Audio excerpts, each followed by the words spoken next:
Photosynthetic factors, है ना। तो यहाँ पे हम देखेंगे फोटोसिंथेसिस की ज़रूरत किस किस की है। तो हम देखेंगे रिक्वायर्ड फोटोसिंथेटिक फैक्टर। क्या देखेंगे? रिक्वायर्ड फोटोसिंथेटिक फैक्टर, मतलब कि फोटोसिंथेसिस के लिए किस किस चीज़ की ज़रूरत है। फोटोसिंथेसिस के लिए किस किस चीज़ की ज़रूरत है हम वहाँ पे यहाँ देखेंगे। तो सबसे पहले देखो, फोटोसिंथेसिस के लिए अपने को मेनली चार चीज़ों की ज़रूरत थी। बोलो क्या क्या? CO2, वाटर और क्लोरोफिल और सनलाइट। इन चार चीज़ों को अपने को ज़रूरत थी। तो पहले हम सबसे पहले देखेंगे फोटोसिंथेसिस के लिए क्या, नंबर 1 देखेंगे CO2। फोटोसिंथेसिस के लिए सबसे पहले क्या देखेंगे? CO2। तो हम ये देखेंगे कि जैसे ये ग्रीन प्लांट्स हैं, जैसे ये ग्रीन प्लांट्स हैं, तो ग्रीन प्लांट्स में CO2 की ज़रूरत कैसे है, इनको CO2 कहाँ से मिलती है और कैसे ये लोग CO2 को गेन करते हैं। तो पहले सबसे पहले ये जानो कि जो हमारा इन्वायरमेंट है ना, तो हमारे इन्वायरमेंट में कितनी CO2 है। तो हमारे इन्वायरमेंट में 0.03% CO2 है। ये आपके एग्ज़ाम में आता है, कितना? 0.03% CO2 है। ऑक्सीजन कितने हैं? ऑक्सीजन कितने परसेंट है? 21% ऑक्सीजन है।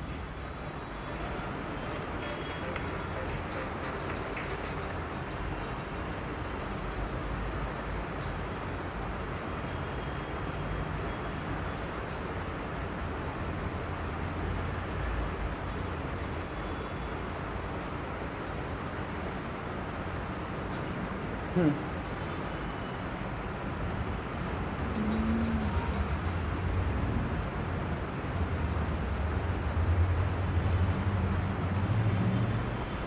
21% ऑक्सीजन है। अब ये जो CO2 0.03% है ना, इसी को यदि हम बात करें तो यही CO2 आपकी ppm में 300 to 300 से 350 ppm, मतलब कि जो हमारे इन्वायरमेंट में कार्बन डाइऑक्साइड, देखो हमको चार चीज़ें चाहिए फोटोसिंथेसिस के लिए, चार चीज़ें चाहिए। पहला चाहिए कार्बन डाइऑक्साइड। तो हमारे ये सारे के सारे तुम्हारे एग्जाम के आए हुए क्वेश्चन से याद रखना। तो हमारे पूरे इन्वायरमेंट में कार्बन डाइऑक्साइड कितना है? तो कार्बन डाइऑक्साइड पूरे इन्वायरमेंट में है 0.03%। अब इस कार्बन डाइऑक्साइड को इन्वायरमेंट से कौन गेन करेगा? CO2 को इन्वायरमेंट से लेगा प्लांट की पत्तियाँ। CO2 के इन्वायरमेंट से कौन गेन करेगा? प्लांट की पत्तियाँ। तो जो प्लांट की पत्ती होती है ये CO2 को कैसे गेन करती है, तो अपन वो भी देखेंगे। तो यदि हम बात करें तो आपके क्लाइमेट में आपको 3 टाइप्स के प्लांट मिल सकते हैं। एक मिलता है C3 प्लांट, एक मिलता है C4 प्लांट, एक मिलता है CAM प्लांट। अभी मैं इनको डिटेल से पढ़ने वाला हूँ।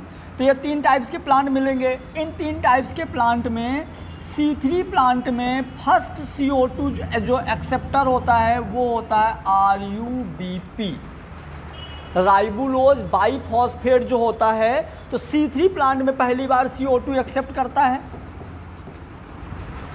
हम यदि C4 और CAM प्लांट की बात करें तो फॉस्फोइनोल पाइरूवेट, फॉस्फोइनोल पाइरूवेट, इन दोनों में पहली बार CO2 एक्सेप्ट कौन करता है? PEP और PEP। समझो, जैसे ये पत्ती है इसकी पत्ती में यदि ये हमारा कौन सा C3 प्लांट है, तो इसकी पत्ती के क्लोरोप्लास्ट में एक केमिकल होता है जिसको हम बोलते हैं RUBP। क्या बोलते हैं? RUBP, जो कि क्या करता है? कार्बन डाइऑक्साइड को एक्सेप्ट करता है। समझना मेरी बात। फोटोसिंथेसिस मतलब कि पत्ती में होगा फोटोसिंथेसिस। और पत्ती एक किचन जैसे बिहेव करता है। कैसे बिहेव करता है? पत्ती किचन जैसे बिहेव करता है। यदि वो किचन जैसे बिहेव करता है तो उसके अंदर, जैसे मान लो अपन वहाँ पे किचन में गए और चावल बनाना तो अपन कुकर लेंगे, ठीक है। ऐसे same to same C3 plant में CO2 एक्सेप्ट करता है RUBP, राइबोलोज बाइफॉस्फेट। यहाँ पे PEP, फॉस्फोइनोल पाइरूवेट, यहाँ भी PEP, फॉस्फोइनोल पायरुवेट। क्लियर हुआ? यहाँ पे ये लोग एक्सेप्ट करते हैं। अब आ जाओ, ये तो हो गया हमारा किसका, कार्बन डाइऑक्साइड का, है ना, पहला हो गया कार्बन डाइऑक्साइड का। सेकंड नंबर हम बात करेंगे वाटर का। किसका बात करेंगे? वाटर। जैसे अपने चारों हो जाएंगे काम खत्म हो जाएगा। सेकंड नंबर होता है वाटर। अब जैसे मान लीजिए कि एक और ये प्लांट है, ये प्लांट है, यहाँ पे नीचे क्या है, नीचे सॉइल है, यहाँ सॉइल है, ठीक है, और इस सॉइल में कौन सा पानी भरा रहता है जिसको वाटर गेन प्लांट गेन करता है ना, तो यहाँ पे रहता है कैपिलरी वाटर। क्या रहता है? Capillary water. अब एक बढ़िया चीज़ ध्यान देना, कैपिलरी वाटर में पता है प्लांट में होता है जाइलम। क्या होता है प्लांट में? जाइलम। अब प्लांट में जाइलम होता है जहाँ से वाटर प्लस मिनरल, प्लांट में जाइलम होता है जहाँ से वाटर प्लस मिनरल इसके पत्तियों तक जाते हैं। कहाँ तक जाते हैं? वाटर प्लस मिनरल इसके पत्तियों तक जाते हैं। मतलब रूट से हमारा प्लांट जो वाटर एब्जॉर्ब करता है, इस वाटर में से सिर्फ ओनली 1% वाटर जो होता है, 1% water plant used in photosynthesis. मतलब कि जैसे मान लीजिए यहाँ से प्लांट ने 100 लीटर वाटर एब्जॉर्ब किया, प्लांट ने रूट से मान लो कितने लीटर वाटर एब्जॉर्ब किया? 100 लीटर वाटर एब्जॉर्ब किया। इस 100 लीटर वाटर में सिर्फ और सिर्फ जो इसकी पत्तियाँ होती है ना, इसकी पत्तियाँ सिर्फ और सिर्फ 100 लीटर में 1 लीटर पानी ही फोटोसिंथेसिस में यूज किया। मतलब कि ये 1 लीटर पानी ही प्लांट के वेट और ग्रोथ को बढ़ाएगा। याद रखना, बहुत अच्छा पॉइंट है। क्या बताया मैंने कि जो प्लांट होते हैं तो जितना भी पानी एब्जॉर्ब करते हैं उस पानी में सिर्फ कितना पानी यूज आता है? 1 लीटर पानी सिर्फ यूज आता है, बाकी पानी यूज नहीं आता है। याद रखिए, मतलब कि 1% काम आता है सिर्फ फोटोसिंथेसिस में, तो बाकी पानी कहाँ जाता है, पानी ऊपर कैसे गया? समझो मेरी बात ध्यान से। ये जाइलम है, मैं इस जाइलम को निकाल के यहाँ बना ले रहा हूँ, ये जाइलम है, और यहाँ पे क्या है, ये मान लो ये पत्ती है। क्लियर? ये जाइलम है, मान लो आपकी ये पत्ती है। पत्ती में 2 चीज़ें रहते हैं। क्या क्या रहता है? ये मान लो क्लोरोप्लास्ट हो गया, और इसी पत्ती में बीच बीच में स्टोमेटा रहते हैं। क्या रहते हैं? स्टोमेटा। ये हमारा प्लांट का जाइलम है। क्या है प्लांट का? जाइलम। अब नीचे से जो पानी प्लांट एब्जॉर्ब करता है, तो आपको पता है नीचे तो ग्रेविटी है। क्या है? नीचे ग्रेविटी है। यदि आप पानी को छोड़ोगे तो पानी किधर जाएगा? नीचे जाएगा, पानी नीचे गिरेगा। ग्रेविटी की वजह से पानी कहाँ जाता है? ज़मीन के नीचे जाता है। लेकिन ग्रेविटी के अपोजिट एक फोर्स लगता है जिस वजह से पानी को ऊपर खींचा जाता है। नहीं समझ में आया? नहीं आया? क्या बोला मैंने कि देखो ना, ये प्लांट की एक पाइप है, ये पाइप है, इस पाइप में नीचे पानी भरा हुआ है। अब पानी में हमने पाइप को डुबो दिया, पानी कैसे ऊपर चढ़ेगा? इमेजिन करो बाल्टी है, बाल्टी में आप सिंपल पाइप को लेके ऐसे डाल दो तो क्या पाइप से पानी ऊपर जाएगा? लेकिन प्लांट में तो जाता है। प्रेशर पड़ेगा, प्रेशर तो नीचे पड़ना चाहिए, ऊपर कैसे पड़ेगा प्रेशर? कोई खींचता होगा, पानी को कोई खींचता होगा। तुमको पता है? तुमको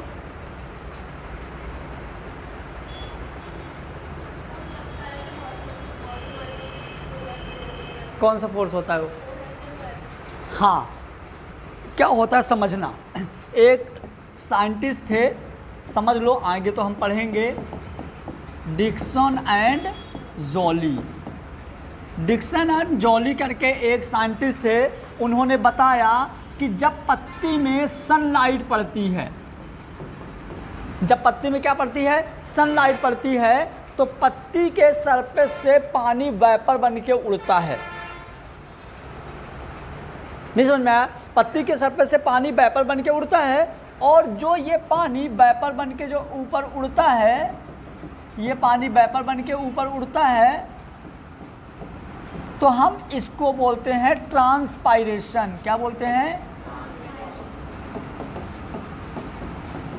मतलब वाष्पोत्सर्जन। क्या बोलेंगे? वाष्पोत्सर्जन, मतलब कि जो वाटर है तो ट्रांसपायरेशन के थ्रू ऊपर उड़ा। अब समझना मेरी बात, यहाँ से देखो, ये पानी के मॉलिक्यूल्स हैं, ये सब के सब पानी के मॉलिक्यूल्स हैं, एक दूसरे से जुड़े हैं, एक दूसरे से जुड़े हैं, सारे के सारे मॉलिक्यूल ये एक दूसरे से जुड़े हैं।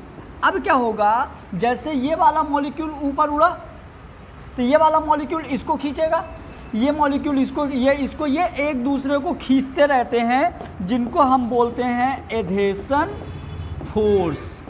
क्या बोलते हैं? Adhesion force. ये बिटवीन टू वाटर मॉलिक्यूल, पानी और जाइलम के वॉल के बीच भी तो बल लगेगा। अरे यार, पाइप है तो पाइप, पानी और पाइप के बीच लगेगा, पानी और पानी के बीच में लगेगा, नहीं तो क्योंकि यदि ये पानी पाइप में टच नहीं होगा तो टूट नहीं जाएगा। तो यहाँ पे भी एक फोर्स लगता है जिसको हम बोलते हैं कोहेजन। ठीक है, कोहेजन फोर्स। एक होता है ससंजन बल, एक होता है आसंजन बल। तो तीन चीज़ें। कोहेजन मतलब, हाँ सॉरी, ये होता है बिटवीन सेम मॉलिक्यूल, मतलब कि वाटर, जैसे एक ये वाटर पार्टिकल हो गया, एक ये वाटर पार्टिकल हो गया, वाटर पार्टिकल के बीच में क्या लगेगा? Cohesion force. और आपका एधेशन फोर्स किस किस के बीच लगेगा? तो वाटर मॉलिक्यूल और जाइलम की वॉल के बीच। समझ गए? तो देखो तीन फोर्स हो गए। पहला हो गया कौन सा? ट्रांसपायरेशन। दूसरा हो गया एधेशन, तीसरा हो गया कोहेजन। याद रखिएगा, इन तीनों फोर्स को एक साथ डिक्सन एंड जॉली ने प्रूव किया था, जिसको हम Dixon and Joly transpiration theory भी बोलते हैं। समझ गए? तो ये तीन फोर्स मिलके ग्रेविटी के अपोजिट पानी को खींचते हैं। समझ में आया कि नहीं? मान लो कि ये यहाँ पानी भरा हुआ है, ये पत्ती है, समझना। यहाँ पे सनलाइट पड़ी, सनलाइट यहाँ पड़ते ही पानी कहाँ? ऊपर उड़ा, पानी ऊपर उड़ा। जैसे पानी ऊपर उड़ेगा तो पानी से चिपका हुआ है तो दूसरे पानी को खींचेगा, तीसरे को ऐसे जाके कहाँ तक चला जाएगा? नीचे जड़ तक चला जाएगा। प्लस पानी और इसकी वॉल के बीच में भी एक फोर्स लगेगा। तो इस तरह के फोर्स को जो पानी और जाइलम वॉल के बीच में लगता है, एधेशन फोर्स, कोहेजन फोर्स और ट्रांसपिरेशन फोर्स, इन तीनों फोर्स की वजह से वाटर इजीली ज़मीन से ऊपर तक चला जाता है, जिससे हम किस टाइप का वाटर बोलते हैं? Capillary water. क्लियर? तो हमारे दो चीज़ क्लियर हुए। क्या क्या क्लियर हुआ? क्या क्या बताया अभी? कार्बन डाइऑक्साइड और वाटर। कार्बन डाइऑक्साइड पीपीएम में कितना प्रेजेंट होता है? रुक जाओ, पीपीएम में कार्बन डाइऑक्साइड अभी तो बताया 2 मिनट पहले, कितना था? 300 से कैसे हो रही हो? कितना रहता है 300 से? परसेंटेज में कितना रहता है? कितना? तुम बताओ, C3 प्लांट में कौन लेता है कार्बन डाइऑक्साइड को? पहले कौन एक्सेप्ट करता है C3 प्लांट में? RUBP। आप बताइए C4 प्लांट में? PEP। अरे यार, तुम लोग ऐसे पढ़ोगे तो हो चुका काम। इतना डीप में पढ़ा रहा हूँ, कोई भी चीज़ है जिससे यहीं की यहीं सारी चीज़ें कवर हो जाए। क्लियर हुआ? चलिए अब अपन देखेंगे, ये तो हो गया 2 फैक्टर। थर्ड नंबर हम देखेंगे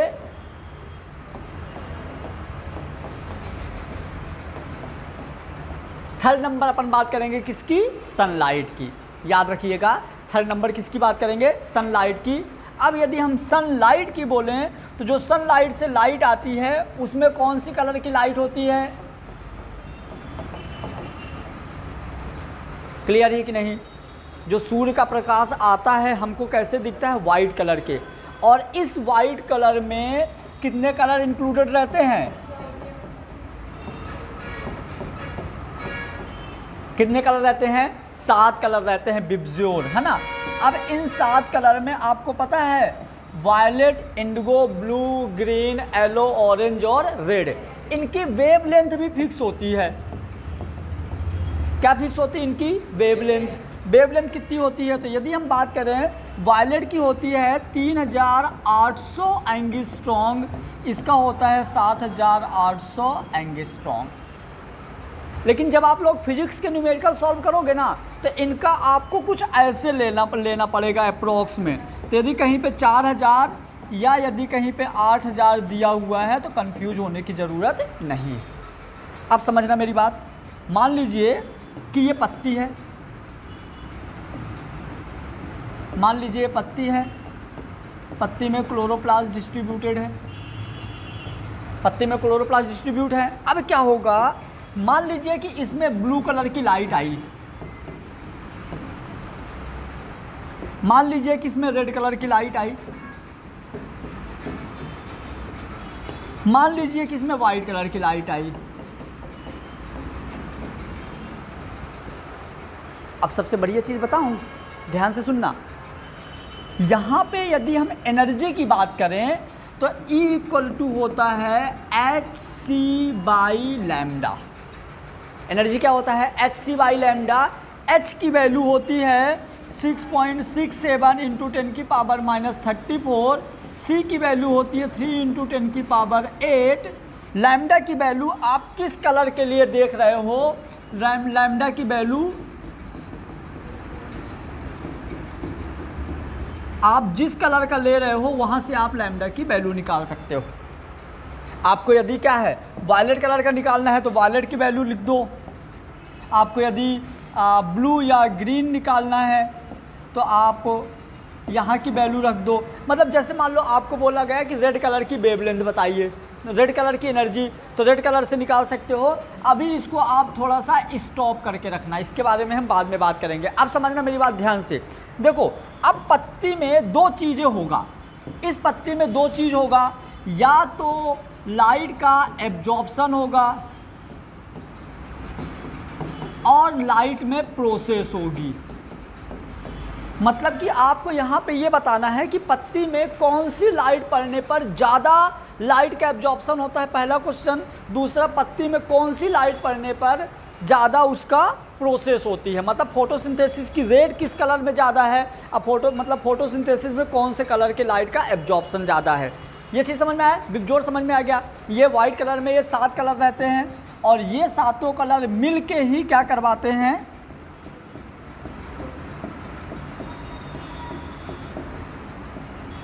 ये सातों कलर मिलके क्या करवाते हैं, फोटोसिंथेसिस।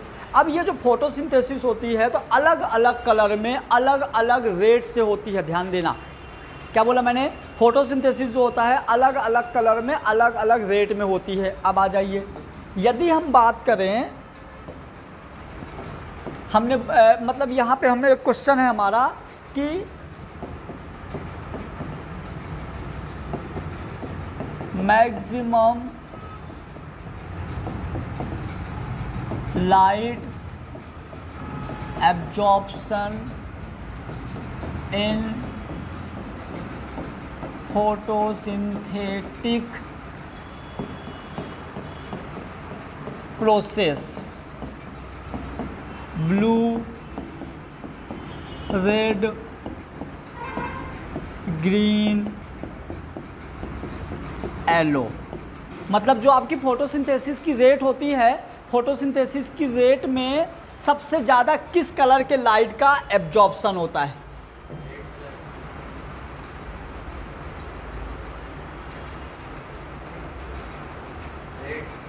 किस कलर का होगा। एक नया क्वेश्चन, नया क्वेश्चन ये है,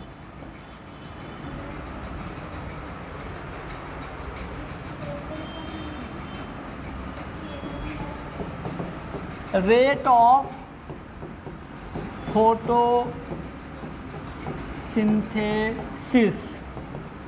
या मैक्सिमम रेट ऑफ फोटोसिंथेसिस, मतलब कि ज़्यादा फोटोसिंथेसिस किस में होता है।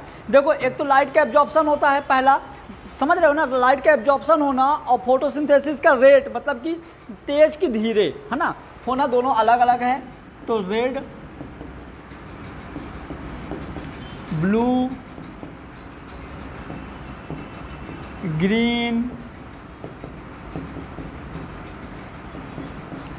LO। ये दोनों क्वेश्चन बता दो।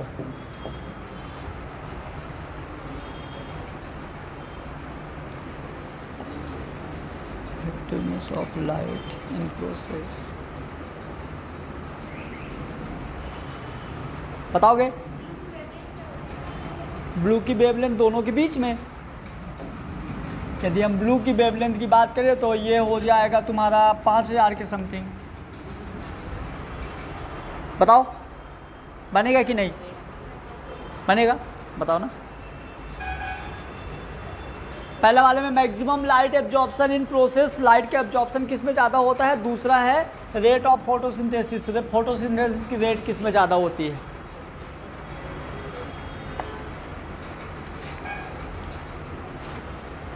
हो गया। चलो इसको पढ़ने, इस क्वेश्चन को सॉल्व करने से पहले अपन एक पढ़ते हैं स्पेक्ट्रम, मज़ा आएगा। अपन पहले क्या पढ़ते हैं? चलो स्पेक्ट्रम। तो अपन देखते हैं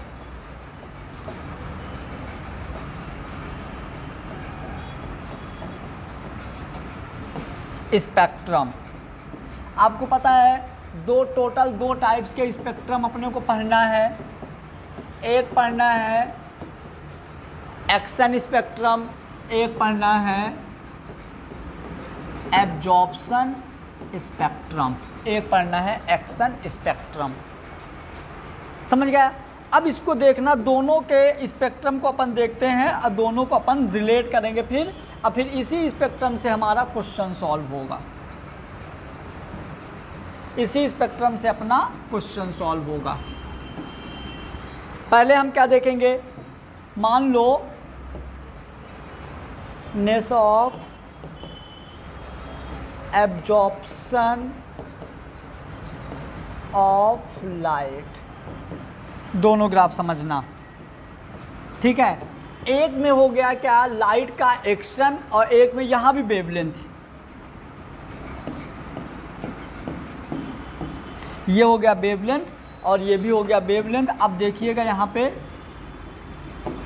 आपको स्पेक्ट्रम बनेंगे, मतलब कुछ ऐसा ग्राफ बनेगा, एक में एक्शन होगा, एक में एब्जॉर्प्शन होगा। तो यदि हम बात करें एक्शन का, तो एक्शन वाला ये कुछ ऐसा होगा,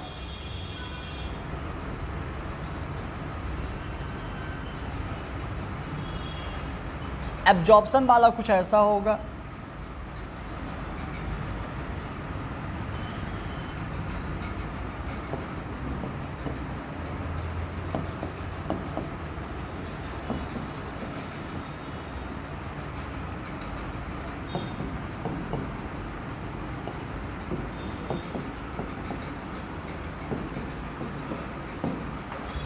समझ गए? यदि हम बात करें इधर, तो इधर हम क्या जाएंगे? VIBJ/OR।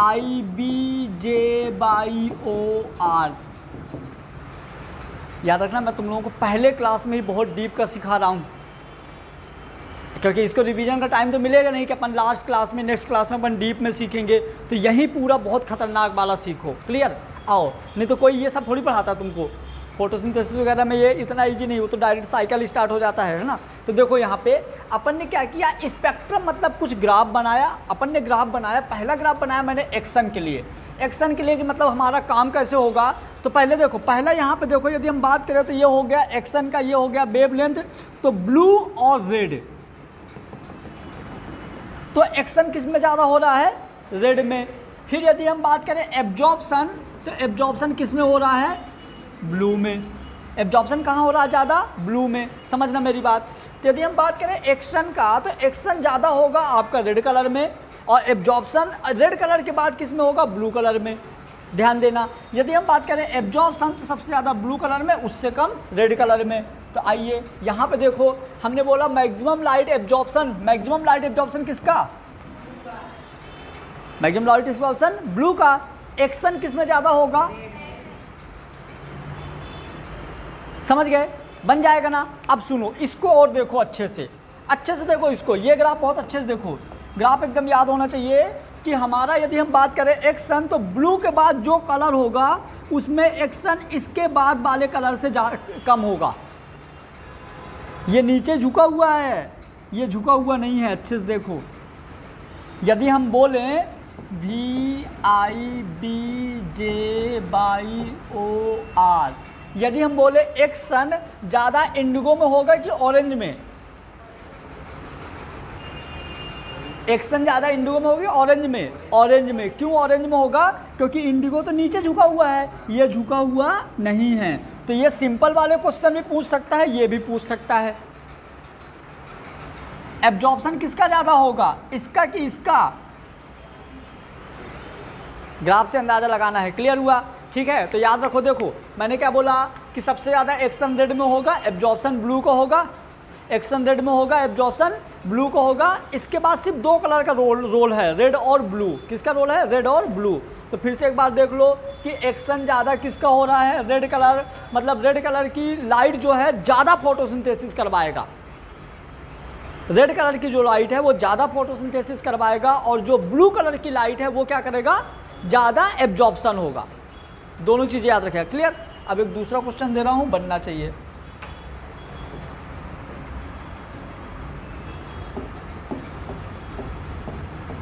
Maximum photosynthetic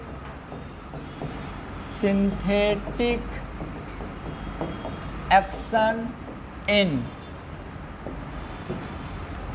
number 1 red, जिससे पूछूं वही बताएगा। Number 2 blue, number 3 white, number 4 orange. चलिए तुम ही बताओ शिवानी। याद है ना? Maximum photosynthesis action, maximum photosynthesis action किस में होगा? रेड। तो हमारा आंसर क्या जाएगा? अभी तो रेड बोले, अब गलत क्यों हो गया? क्योंकि इन सब का पापा बैठा है। कौन? वाइट। इसमें तो सब है, इसमें तो सब है। तो याद रखना जब भी वाइट आए तो, लेकिन पता है आपको सबसे बड़ी चीज़ क्या है? आपको ऑप्शन यही मिलेगा। हाँ, आपको जो ऑप्शन है ना, पहले जैसे यहाँ पे क्या देगा? एक्शन देगा ना, 101% ऑप्शन पहला आपको रेडी देगा। पता है क्यों रेड? पता है रेड क्यों देगा? क्योंकि बच्चा ऐसा ग्राफ याद करके रखा है। याद रखिएगा, हमेशा जब भी वो एक्शन देगा तो ऑप्शन रेड देगा। लेकिन आप ध्यान देना, 4 में कहीं ना कहीं तो आपको वाइट मिलेगा, या तीसरी जगह मिलता है या चौथी जगह ज़्यादातर। समझ में आया? ठीक है, तो ये हो गया हमारा। इस तरह से रिलेटेड अपन कोई भी क्वेश्चन की गलती नहीं कर सकते। यदि करे तो कानूनी मौत की, है ना? समझ गए ना? आओ अब देखो इधर फटाफट एक बार रिवीजन मार दो जल्दी से। लेक्चर नंबर 2 में पहले क्या देखे अपन ने? CO2, है ना? तुम लोग पहली बार प्लांट फिजियोलॉजी पढ़ रहे हो ना? मेरे से नहीं पढ़ा होगा, ये नहीं पढ़े थे ना? हाँ, ये जो प्लांट फिजियोलॉजी वाला पोर्शन है ना, इतना डीप सिर्फ मैं ही पढ़ा सकता हूँ। मतलब कि तुम लोग ने यदि कहीं पढ़े होगे, कहीं भी यूट्यूब में लेक्चर देखे होगे, तुमको समझ में आएगा। मतलब तुम ये मान लो कि ये चैप्टर ऐसे है ना, प्लांट फिजियोलॉजी से जितने भी क्वेश्चन आएंगे ना, सिर्फ तुम हमारा लेक्चर कर लो, एक भी क्वेश्चन तुम्हारा बाहर का नहीं आएगा, सारे के सारे यहीं का फंस जाएंगे। अब तक तो 2 लेक्चर में तो हमारा साइक्लिक नॉन साइक्लिक शुरू हो जाता था, अभी तो इंट्रो ही चल रहा है, अंदाज़ा लगा लो। क्लियर? चलिए, तो हो गया, क्या क्या हो गया जल्दी देखो, बोलो। कार्बन डाइऑक्साइड याद है कि नहीं? तुम लोग सब सुस्त क्यों पड़े हो यार? मैं भी बोलूँ फिर ऐसे पढ़ाऊँगा मैं भी, है ना? वाटर, ये थोड़ा मैं तुम लोगों की नींद खोल दूँ, दोनों ग्राफ बना के दिखाओ। ये तो सब तुम लोगों को आता ही है, क्लोरोफिल। बोला हाँ आता है, बोला हाँ।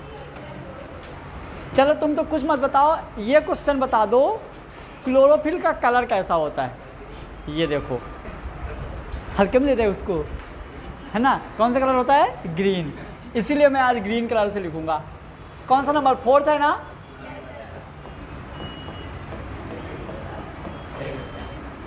अपन एक काम करते हैं, क्लोरोप्लास्ट लेते हैं।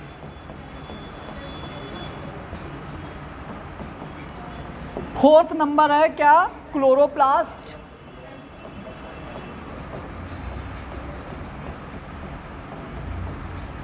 क्लोरोफिल।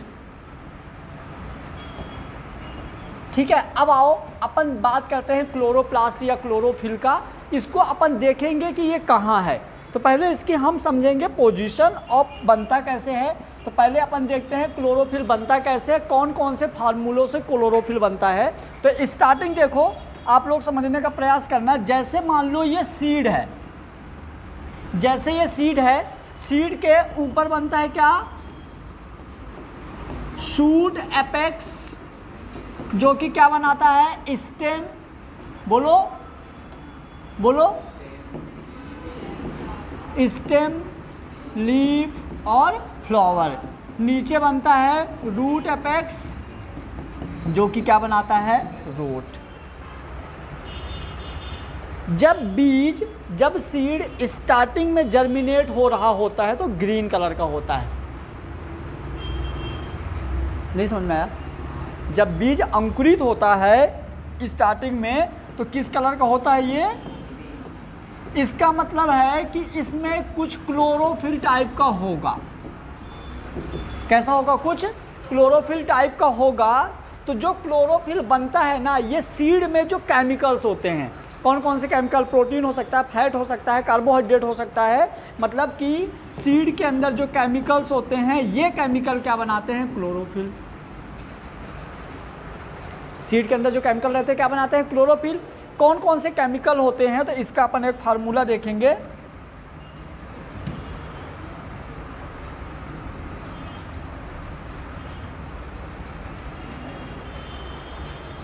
सक्सिनाइल कोएंजाइम में और glycine. Succinyl coenzyme A, succinyl coenzyme A और ग्लाइसिन, ये दोनों आपस में मिलके बनाते हैं प्रोटोक्लोरोफिल। क्या बनाते हैं? प्रोटोक्लोरोफिल। अब प्रोटोक्लोरोफिल जब इस पे सनलाइट पड़ती है, समझो, जब प्रोटोक्लोरोफिल पे सनलाइट पड़ती है तो ये कन्वर्ट हो जाता है क्लोरोफिल में। किस में कन्वर्ट हो जाता है? क्लोरोफिल में। अब ये जो क्लोरोफिल है, यदि आप लोग इमेजिन करो कि होता कहाँ है, तो क्लोरोफिल को आप ऐसे इमेजिन कर सकते हो, जैसे मान लो कि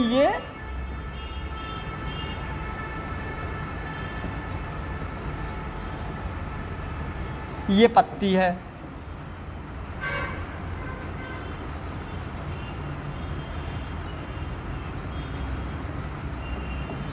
ठीक है, मानो ये पत्ती है।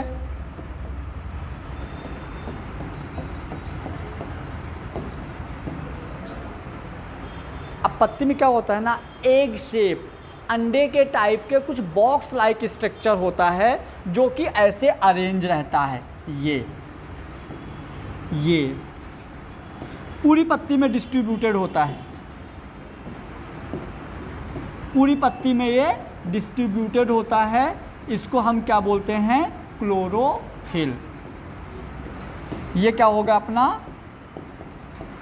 क्लोरोफिल। एक चीज़ और समझो, अब इस क्लोरोफिल के अंदर ऐसा क्या क्या होता है कि यहाँ पे फोटोसिंथेसिस होती है। तो पहले हम सिर्फ क्लोरोफिल का स्ट्रक्चर देखेंगे।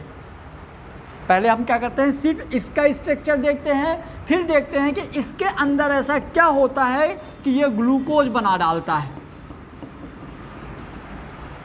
समझना मेरी बात? कितना मतलब कितना इंटरेस्टेड कहानी है। यदि आप सुन के समझ पा रहे हो तो कितनी बड़ी चीज़ है। आप सोचिए, इसने क्या लिया? CO2 लिया, सारे वेस्ट मटेरियल लिया है। इसने क्या लिया? पानी लिया, कहीं से सनलाइट ले लिया, इसके अंदर किचन में क्लोरोफिल था, ठीक है, और ये इन सबको मिला के ग्लूकोज बना दिया, जिससे हमारी पूरी दुनिया चल रही है। यदि आप पूरी दुनिया से फोटोसिंथेसिस की प्रोसेस हटा दो तो लाइफ क्या सर्वाइव पॉसिबल है? ना खाना मिलेगा, ना पानी मिलेगा, ना गैस मिलेगा। तो आप इसको अंदाज़ा लगा सकते हो कि हमारी ज़िंदगी में क्लोरोप्लास्ट का क्या रोल है। कार्बन डाइऑक्साइड हमने छोड़ा, पानी उसको मिल गया, और ऐसा भी नहीं है कि ये काम करने का कोई मेहनताना अपना चार्ज लेता हो, ऐसा भी नहीं है। कुछ करता है क्या? कुछ नहीं करता, अपना वेस्ट मटेरियल यूज करता है हम लोगों को, मतलब रियल समाज सेवी तो यही है। कौन? क्लोरोप्लास्ट, है ना। चलो अब देखते हैं अपन इसकी कहानी थोड़ा सा। तो पहले हम इस लेक्चर में देखेंगे, पहले हम देखेंगे क्या, पहले अपन देखेंगे स्ट्रक्चर ऑफ क्लोरोप्लास्ट।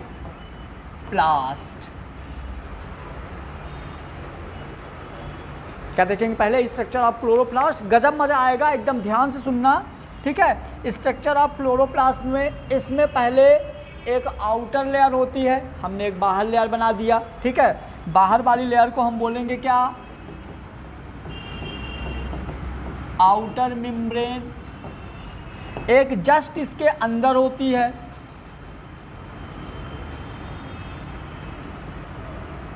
एक जस्ट इसके अंदर होती है जिसको हम क्या बोलेंगे,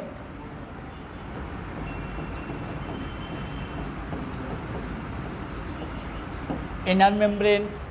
अब यहाँ पे मैं टाइम वेस्ट नहीं करूँगा, एक साथ तुम लोगों को पूरा सिखाता हूँ, ध्यान से सीखना है अपने को।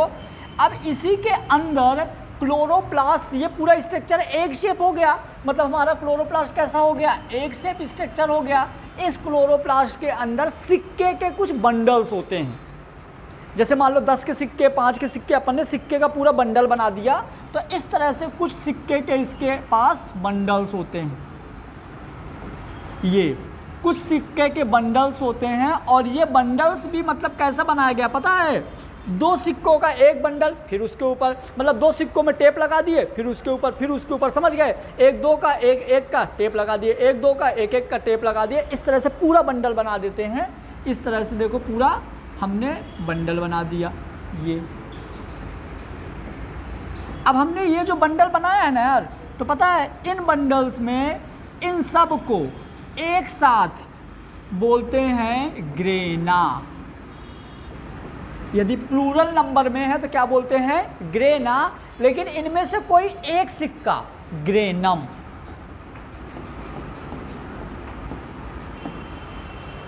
समझ में आया कि नहीं, पूरा का पूरा बंडल क्या है, एक एक ग्रेनम। इसके बीच में आप देख पा रहे होंगे, सिक्के के बीच में ये स्पेस है, मतलब सिक्कों के बीच में हमने एक होल कर दिया, उस होल को हम बोलेंगे ल्यूमेन ऑफ थैलेकॉइड। क्या बोलेंगे, ल्यूमेन ऑफ थैलेकॉइड। और इसी के अंदर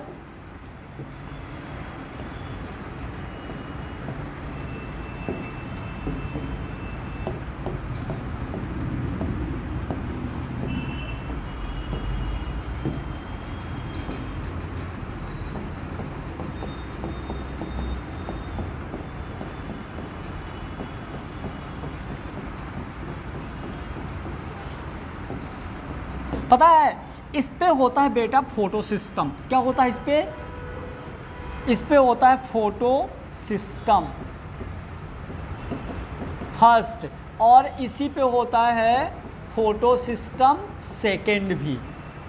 मतलब ग्रेना के अंदर फोटो सिस्टम फर्स्ट और फोटो सिस्टम सेकेंड दोनों होता है। अब इसी ग्रेना में आपको पता है, इसी ग्रेना के अंदर बीच बीच में कुछ लिक्विड टाइप का मटेरियल भरा हुआ है, बीच बीच में कुछ लिक्विड टाइप का मटेरियल भरा हुआ है।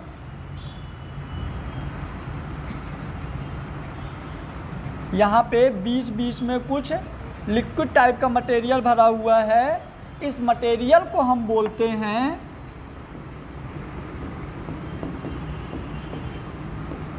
स्ट्रोमा। क्या बोलते हैं, याद रखिएगा, इसको हम बोलेंगे स्ट्रोमा। अब जो ग्रेना होता है ना, ग्रेना वाले पार्ट में PS1 और PS2, PS1 और PS2 मतलब कि photo system first and second. समझना मेरी बात, फोटो सिस्टम फर्स्ट और सेकेंड होता है। तो और इसके अंदर जो स्ट्रोमा वाला पार्ट है ना, स्ट्रोमा वाले पार्ट में सिर्फ फोटो सिस्टम फर्स्ट होता है। आपको मैं बता दूं, यहाँ पे मैं आपको सिर्फ वही पढ़ा रहा हूँ जो आपके एग्ज़ाम में आ चुका है या आने वाले हैं। आप घर जाना और आप थ्योरी एक शब्द मत पढ़ना, ना एनसीईआरटी ना सीट, सीधे जाके क्वेश्चन सॉल्व करना, आपसे सारे क्वेश्चन बनेंगे। क्या बोला मैंने? एक एक चीज़ें तुमको यहाँ पे करा रहे हैं, एनसीईआरटी की एक एक लाइन बता रहे हैं, तो आपको घर जाके सीधे क्वेश्चन सॉल्व करने हैं। समझ गए? आओ, तो ये हो गया। देखो, और बाप रे, ये तो मस्त सुंदर लगने लगा यार, है ना? यहाँ भी अच्छा लग रहा है। आओ, आज मतलब हैं, आज पब्लिक कम है ना, जिस दिन कम रहती है ज़्यादा अच्छा पढ़ाता हूँ। आओ, ये हो गया structure of chloroplast. Structure of chloroplast में ये एक एग शेप स्ट्रक्चर होता है जो कि डबल लेयर्ड होता है। बाहर वाले को आउटर मेम्ब्रेन, अंदर वाले को इनर मेम्ब्रेन बोलते हैं। इसी अंडे के अंदर सिक्के के कुछ बंडल्स होते हैं, पूरे बंडल को ग्रेना, उनमें से एक सिक्का को ग्रेनम बोलते हैं। इन्हीं सिक्कों के बीच में कुछ होल होता है जिसको हम बोलते हैं ल्यूमेन, जगह को क्या बोलते हैं? Lumen of thylakoid. और ग्रेना में फोटो सिस्टम फर्स्ट और सेकंड दोनों होता है। अब फोटो सिस्टम फर्स्ट और सेकंड याद रखिएगा, इसके लिए ब्रह्मा है। ब्रह्मा मतलब सब कुछ, अभी आगे कहानी आएगा, बहुत मजा आएगा। इसके लिए क्या है? ये ब्रह्मा है, मतलब सब कुछ है, फोटो सिस्टम फर्स्ट और सेकंड। अब सुनना, फोटो सिस्टम फर्स्ट और सेकंड में अपना क्या होगा, कुछ रिएक्शंस होंगी। हम फोटो सिस्टम फर्स्ट और सेकंड कैसा होता है जस्ट अभी बात देखेंगे, इसके जस्ट बाद हम देखेंगे फोटो सिस्टम, याद रखना। क्लियर? अब आइए, ये हो गया। अब इसके बाद इसमें कुछ मैट्रिक्स टाइप का मटेरियल भरा रहता है, कुछ लिक्विड टाइप का मटेरियल रहता है। आप इसको मैट्रिक्स या कुछ लिक्विड टाइप का मटेरियल होता है जिसको हम क्या बोलते हैं? स्ट्रोमा। ये होता है सेकंड ब्रह्मा। पूरे फोटोसिंथेसिस में यदि ग्लूकोज बनाता है ना कोई, तो सिर्फ ग्रेना और स्ट्रोमा, यही दोनों की पूरी कहानी इस चैप्टर में चलनी है। पूरे चैप्टर में कम से कम ये 200 बार रिपीट हो जाएगा, तो हमको नहीं लगता तुमको भूलेगा। याद हो गया स्ट्रक्चर अच्छे से? बोलो एक बार फटाफट। डबल लेयर्ड स्ट्रक्चर होती है, बाहर वाले को क्या बोलेंगे? अंदर वाले को कॉइन लाइक बंडल को ग्रेना, एक सिक्के को, उनके बीच जो स्पेस होता है। ग्रेना में कौन कौन सा फोटो सिस्टम? स्ट्रोमा में सी फर्स्ट। समझ गए? तो ये हो गई हमारी पूरी की पूरी क्या? Structure of chloroplast. याद रह जाएगा। अब पता है आपको, ये जो क्लोरोप्लास्ट का जो अलग अलग पिगमेंट्स होते हैं ना, जो अलग अलग पिगमेंट है, पिगमेंट, ये सारे के सारे क्या हो गए? पिगमेंट। ठीक है? इनमें से आपके नीट एग्जाम में ये दोनों आ चुके हैं। एक्चुअल में ये नीट में नहीं आए, ये आए हैं AIPMT में।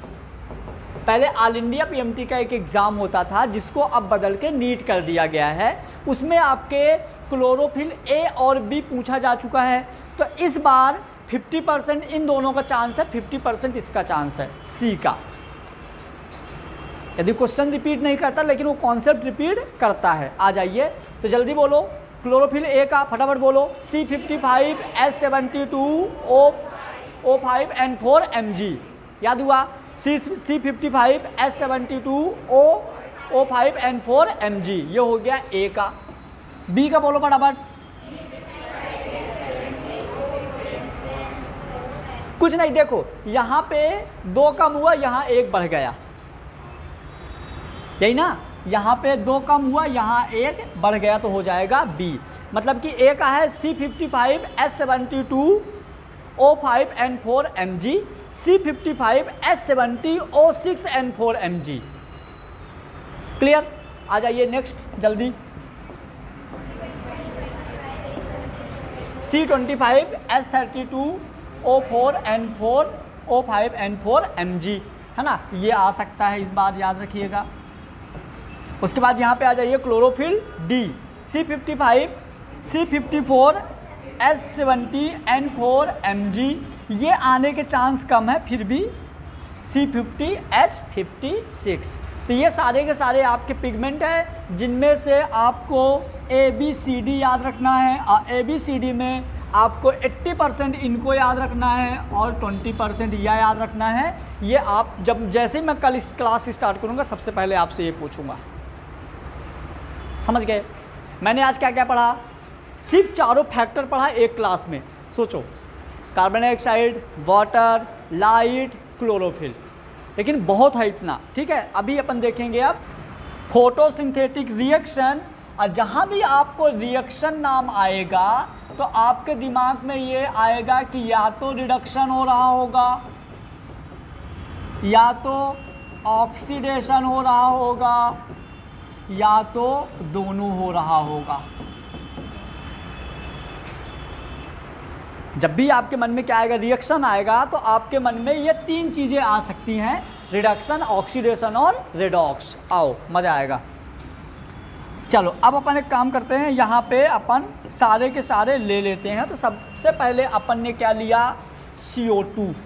ये नहीं, ऐसा मानो ये आपका फोटोसिंथेसिस रिएक्शन है, जो कि आपकी फोटोसिंथेसिस रिएक्शन दो टाइप की हो सकती है।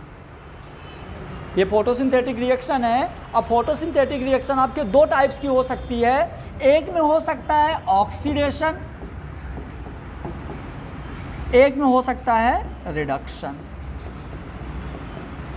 याद होगा यदि आपको, तो मैं बताया था तुम लोगों को पहले भी कि जैसे मान लो CO2 + H2O = C6H12O6 + O2। बोलिए कहाँ क्या होता है, CO2 से ये था रिडक्शन और डार्क रिएक्शन, यहाँ से ऑक्सीडेशन और लाइट रिएक्शन। तो याद रखना, जहाँ ऑक्सीडेशन होगा उसको हम बोलेंगे लाइट रिएक्शन, जहाँ रिडक्शन होगा वहाँ होगा डार्क रिएक्शन। जो आपकी लाइट रिएक्शन और डार्क रिएक्शन होंगी, ये दोनों प्लांट के लीफ के क्लोरोप्लास्ट में होंगी। जो पूरी फोटोसिंथेसिस होती है वो कहाँ होता है, लीफ के। लेकिन अब ये क्लोरोप्लास्ट में रिडक्शन दूसरी जगह होता है और ऑक्सीडेशन दूसरी जगह होता है। रिडक्शन वाला पार्ट दूसरी जगह होता है, ऑक्सीडेशन वाला पार्ट दूसरी जगह होता है। तो याद रखो, सबसे पहले याद रखो आपका ऑक्सीडेशन वाला पार्ट कहाँ होता है, तो ऑक्सीडेशन वाला पार्ट होता है ग्रेना। कहाँ होता है, ग्रेना। रिडक्शन वाला पार्ट कहाँ होता है, स्ट्रोमा। जो ऑक्सीडेशन वाला, जो ग्रेना वाला पार्ट है, इसमें दो चीज़ें होती हैं, दो रिएक्शन। एक होती है साइक्लिक रिएक्शन, एक होती है नॉन साइक्लिक रिएक्शन।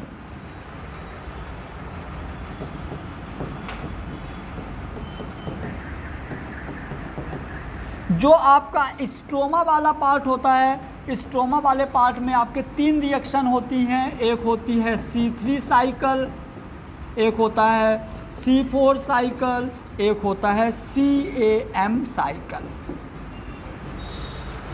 आपके नीट एग्ज़ाम में ये बहुत बार पूछा गया है, ये बहुत बार पूछा गया है कि फोटोसिंथेसिस में ग्रेना वाले पार्ट में क्या होता है, स्ट्रोमा वाले पार्ट में क्या होता है। ये आपके नीट एग्जाम में बहुत बार पूछा गया है, तो जल्दी से एक बार रिवीजन करो इसको। अभी मैं पूछूंगा, फोटोसिंथेसिस में होता है ऑक्सीडेशन जहाँ लाइट रिएक्शन, और डार्क रिएक्शन जहाँ मतलब रिडक्शन जहाँ डार्क रिएक्शन।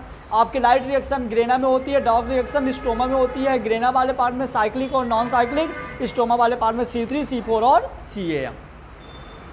याद रह जाएगा। इसको हम एक ट्रिक से याद रखेंगे। देखो, इसको अपन एक ट्रिक से याद रखेंगे। अपनी ट्रिक कुछ ऐसी है,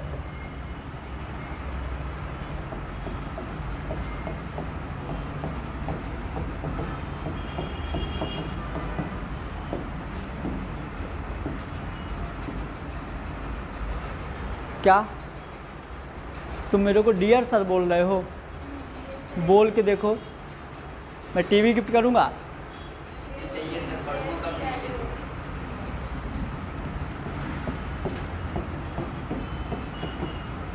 डियर सर, जब सिलेक्शन हो जाए तो LG टीवी ले लेना। क्या? डियर सर LG टीवी, मतलब डार्क रिएक्शन स्ट्रोमा में, लाइट रिएक्शन ग्रेना में। अब तो दोगे, ठीक है। वो डार्क रिएक्शन कहाँ होगी? स्ट्रोमा में। लाइट रिएक्शन कहाँ होगी? डार्क रिएक्शन मतलब रिडक्शन, लाइट रिएक्शन मतलब ऑक्सीडेशन, मतलब चीज़ें जलेंगी, जलेंगी तो उजेला आएगा, उजेला आएगा तो लाइट रिएक्शन। अरे यार समझ गए ना, इसका ये हो गया।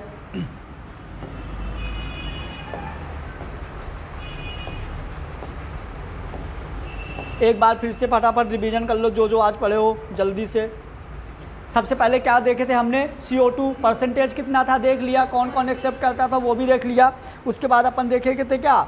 वाटर के बारे में देखते ही कहानी समझ में आ गई। फिर इसके बाद अपन देखे थे क्या? लाइट वाली कहानी भी बहुत अच्छे से समझ में आ गई थी।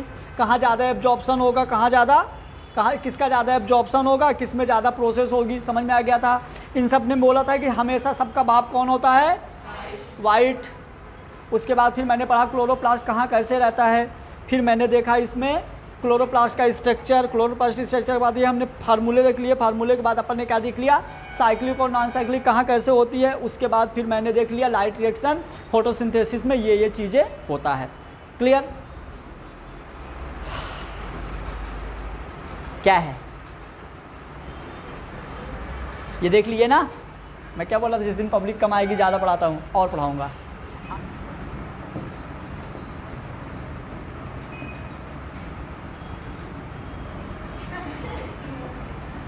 जाने दो।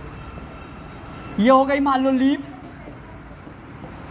ये क्या हो गई? लीफ। अब लीफ के ऊपर हम बनाएंगे क्लोरोप्लास्ट। क्या बनाएंगे? क्लोरोप्लास्ट। तो ये मानो कि ये हो गया अपना समझ जाओगे ना।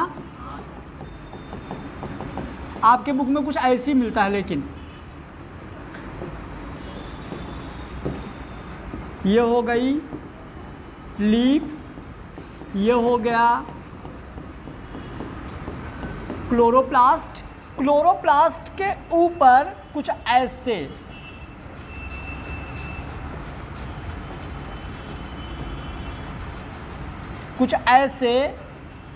क्या होते हैं पता है? कुछ ऐसे होते हैं क्वांटाजोम। क्या होते हैं? क्वांटाजोम। क्वांटाजोम के ऊपर रहता है ये होगा क्वांटाजोम। क्वांटाजोम के ऊपर रहते हैं यहाँ पे दो टाइप्स के रहते हैं फोटोसिस्टम।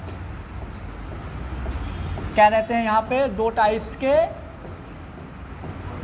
हाँ, तो ये होता है हमारा फोटोसिस्टम फर्स्ट, जिसकी वेवलेंथ होती है 700 नैनोमीटर। एक होता है फोटोसिस्टम सेकेंड, जिसकी वेवलेंथ होती है 680 नैनोमीटर। सही है? नहीं, 700 मतलब देखो पत्ती है, पत्ती में क्या ऐसे डिस्ट्रीब्यूटेड होता है क्लोरोप्लास्ट। क्लोरोप्लास्ट के सब यूनिट को तोड़ोगे तो आपको मिलेगा क्वांटाजोम। क्वांटाजोम को तोड़ोगे तो आपको मिलेगा फोटोसिस्टम।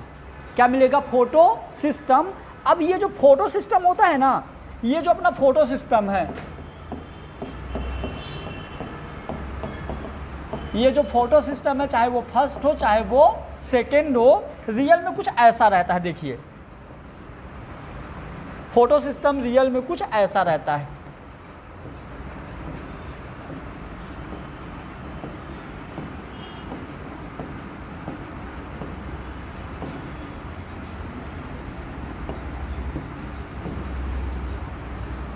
फोटोसिस्टम रियल में कुछ ऐसा रहता है। यहाँ से आती है सनलाइट। क्या आती है? यहाँ से आती है सनलाइट। और सनलाइट किस फॉर्म में आती है पता है आपको? फोटोन फॉर्म में। किस फॉर्म में आती है? फोटोन फॉर्म में। और जैसे सनलाइट पत्ती के क्लोरोप्लास्ट के क्वांटाजोम के फोटोसिस्टम में, जैसे सनलाइट पत्ती के क्लोरोप्लास्ट के क्वांटाजोम के फोटोसिस्टम में पड़ती है, तो इसके फोटोसिस्टम में रहते हैं इलेक्ट्रॉन। क्या रहते हैं? और इन इलेक्ट्रॉन में जैसे ही सनलाइट पड़ती है, इनमें होता है रेजोनेंस। क्या होता है? इंडक्शन होता है, जिसको हम रेजोनेंस भी बोलते हैं। और ये इलेक्ट्रॉन जंप करके नेक्स्ट पार्ट में चले जाते हैं। फाइनली इस जगह पे इलेक्ट्रॉन जाते हैं उसके टॉप में जहाँ पे रिएक्शन होती है, और इस जगह को हम बोलते हैं क्या, रिएक्शन सेंटर। क्या बोलते हैं, रिएक्शन। अब ये हो गया हमारा पूरा का पूरा फोटो सिस्टम। यदि ये फोटो सिस्टम फर्स्ट है तो यहाँ पे जो वेवलेंथ होगी 700 वाली होगी। फोटो सिस्टम सेकंड है तो जो वेवलेंथ होगी 680 वाली होगी। और समझना, ये हो गया रिएक्शन सेंटर। रिएक्शन सेंटर के बाद इलेक्ट्रॉन यहाँ से निकलेगा और जाएगा फेरिडॉक्सिन या तो प्लास्टोक्यूनोन, जो भी मतलब इसका होगा। फोटो यदि साइक्लिक पढ़ रहे होंगे तो फेरिडॉक्सिन, नॉन साइक्लिक पढ़ रहे होंगे तो प्लास्टोक्यूनोन। तो देखो अपन यहाँ से स्टार्ट करेंगे अब कल, साइक्लिक और नॉन साइक्लिक। तो जिसको यहाँ तक समझ में नहीं आया ना, आगे समझ में आने का कोई सवाल ही नहीं है। तो कल तुम लोग छुट्टी मत मानना।